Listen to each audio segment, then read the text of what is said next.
8:32 and new this morning, drivers here in Minnesota continue feeling the pinch. Gas prices have jumped nearly 17 cents in just the last week. We know global tensions continue to dominate the conversation about pricing, but could relief be in sight? Joining us now to discuss this, GasBuddy's Patrick Haan. Good morning, Patrick. Thank you for joining us here.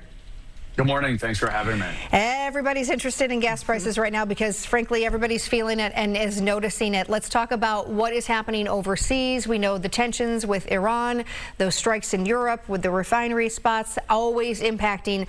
Where do things stand right now, and how does this correlate to what we see at the pump?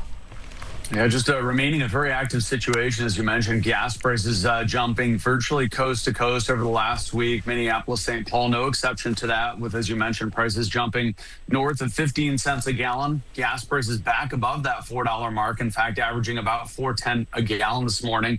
Now, oil prices have surged in the last 2 weeks of new escalations between the U.S. and Iran have taken place, as well as Ukrainian attacks on Russian oil refineries. That's another added element here. Over the weekend, though, seemingly a pause, though there hasn't been much said definitively from the White House or from Iran. It does appear that tensions cooled over the weekend, no new attacks, and that has oil prices declining on the possibility. There's been discussions that Pakistan would like to lead another round of mediation talks.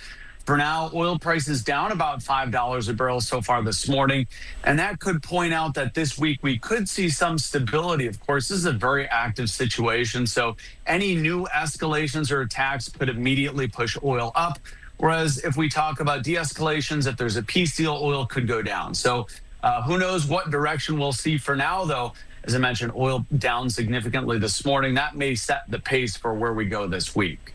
Sure, yeah, you're mentioning that oil down here overnight.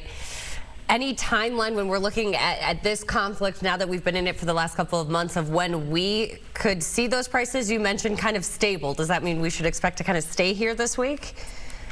Well, if oil prices continue to move down, but it's very tough to know what could develop here later this week. And it's not just the U.S. and Iran, as I mentioned, an unfolding situation as Ukraine has attacked major Russian oil refineries. In fact, another one over the course of the weekend. So those refinery attacks are disconnecting the price of oil and gasoline because, of course, you need a refinery to get products like gasoline, diesel, and jet fuel. And new refinery attacks is diminishing global output of gasoline, diesel, and jet fuel. So just a lot going on. For now, oil down this morning on the possibility of peace talks, but it's anything but a guaranteed thing. So for now, the increases, I'll say it this way, the increases should slow down this week.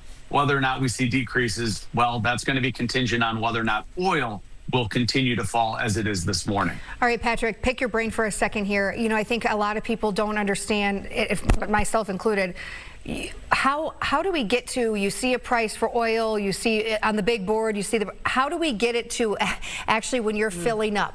Can you walk us through the process? Because sometimes you're saying, okay, it's gone down.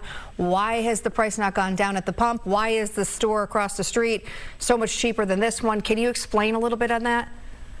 I'll try to do that here in about 30 seconds or so. There's two different markets. So a lot of Americans look at futures prices and they see, oh, that oil is for delivery in September.